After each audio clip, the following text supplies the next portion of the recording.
thank you so much for finding the time and agreeing to do this, first of all. Well, we have a lot of time now.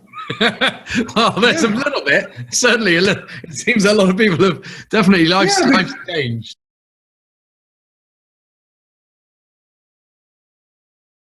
I mean, it sounds like you have quite a unique experience versus other hoteliers I've spoken to at this time. So as you think now sort of forwards a few weeks or a few months, what are the things that you're beginning to sort of do now in the meantime to gear you up or to be ready for when the world changes again?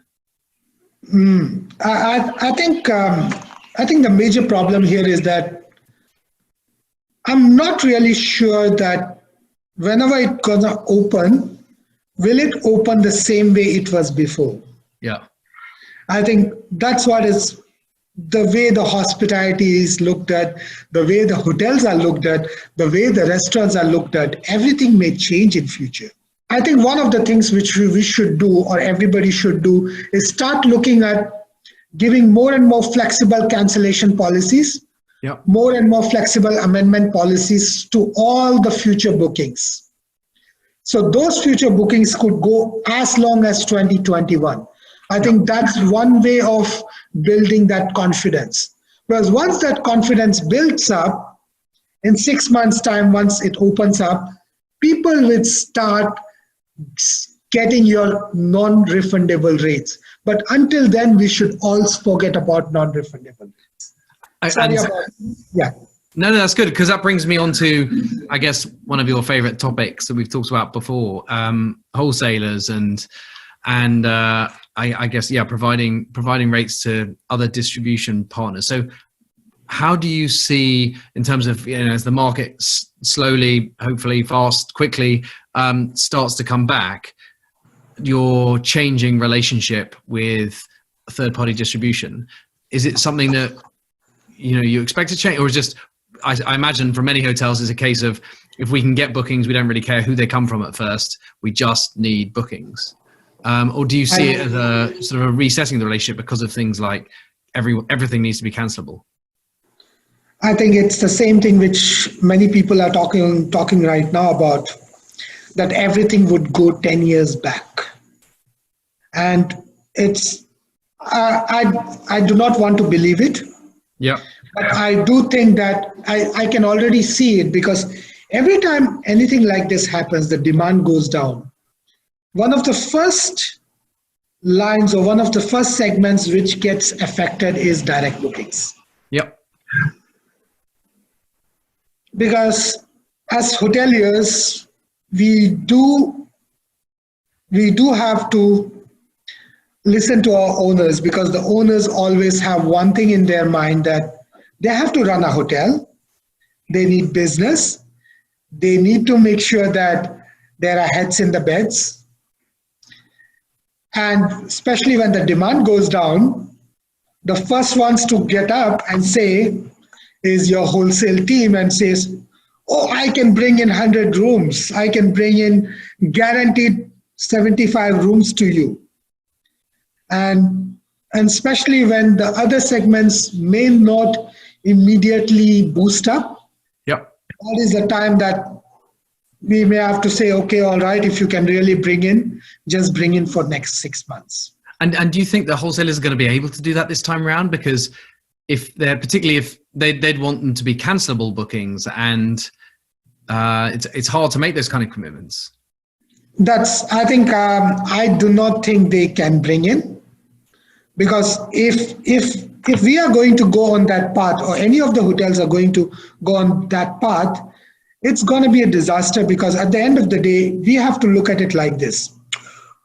Today, whatever rates you give out to any of your offline channels will automatically come on your online channels. Yeah. So basically what's going to happen is what used to happen a few years back, or it's even happening today in many hotels. They don't even care about it, or they don't look at it. Because what happens is that for many of them, it's at the end of the day, it's business which is coming in, whether it comes offline or online. And many of them, they just say, oh, all my wholesale channels are so strong, they can bring in 75% of my business. Yeah. And many times when I sit with those hoteliers, I tell them, do you guys even look at those rates? Or do you even, maybe what they should start doing is that every guest who comes in, they should start asking them for their vouchers, which were printed out when they made the bookings. And they could see where was that booking made. Yeah. If that booking was made on ctrip.com or agoda.com or any .com, then that really means that there is something wrong in your whole distribution platform. But you see, so I hear when you said that, we go back 10 years and there'll be a desire to immediately latch onto anyone who promises you business. But the other side of it, I wonder whether the wholesalers who will have had their fingers burnt, promising volumes, and then obviously so many people cancelling, I wonder if this is actually a potential opportunity time where their model gets slightly disrupted. So a few things working together. One is consumers want the added confidence, as you said, around cleanliness, which drives up the need and the desire to go to the source of truth, the hotel's own website, more than ever before. So even if we're saying that, offline bookings, people are thinking, wait, I want the latest information, the best news about how this hotelier is like cleaning his rooms.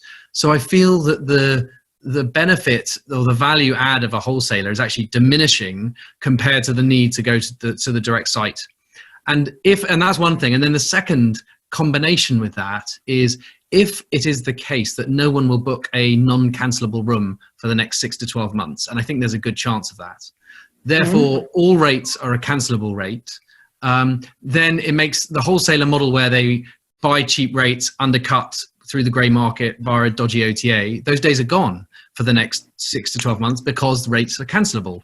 And if rates are cancelable, hoteliers can book and cancel and catch out the wholesaler, and their whole undercutting model falls apart. So I don't know, there's a little bit of me that has, I'm always an optimist about direct bookings, that sees this as a bit of an opportunity for hoteliers to capture people who are, going to book their property and look at their website. It is for hoteliers who would not give lower rates to the wholesalers. But the ones who will give out, what's going to happen is that at the end of the day, a consumer is still trained that he needs to go and still check his rates on trip.com. He still needs to go and check his rates on any meta search engines. Trivago is still going to put up the ads where it will say that, look at this rate, compare your prices across different websites, right? Yep. If that hotelier is still going, if that guest is still going to go and check on a hotel website and finds everything good with the hotel, and then just out of curiosity goes to one of the meta search engines and checks it and finds the rate to be 15% cheaper, I don't think. But the rates can't be cheaper if hotels aren't selling non-cancelable rooms. Then it's hard for the wholesalers to do that undercutting. They just. Well, at the end of the day, we all have to remember that these wholesalers will also be coming in once the situation is getting better to come up with rates which are going to be also flexible. Yeah. They're going to ask flexible cancellation policies, and many of the hotels are going to give it. I've seen it happening already, right? Especially in Asia. But if you have a cancelable rate that significantly undercuts the hotel, and the hotels then see it out there, then the hotels will book and cancel it. I feel like it's much easier to stop the wholesaler problem if it's only non-cancelable, if it's only cancelable rates out there. And also the second thing that you mentioned that made me think a challenge to wholesalers is the number one way that a disreputable wholesale stroke OTA screw a hotel, the number one way they do it is they buy rates for, I don't know, the 4th of July. And they know that every year your 4th of July rate ends up at $400, let's say, and so they're buying at $100 with the full knowledge that you will be full by the 4th, and that's when they'll undercut you by charging $300. And if, however, hotels are finding it hard to yield and hard to increase rates or just not knowing, then that same lack of security also happens to the wholesalers, which makes them less confident to take the risks on taking a block of rooms because they're not sure that the yield will increase and that they'll have a margin to screw the hotelier with. In terms of revenue management, one of the principles which I've implemented into all of our hotels is that basically, if we are going to increase our rates online above a certain rate level, you need to close down your wholesale for that room type. Yes. If you do not close that wholesale for that room type, we cannot increase that rates because otherwise it's cannibalization of your rates. Yeah. So basically, I think that is something which has really helped us to increase our yieldable business more and more. So today our business has become 70-75% of our business can be yieldable as compared to, but we also say that even though we have 25% wholesale business, we are trying to change that into a yieldable business as well.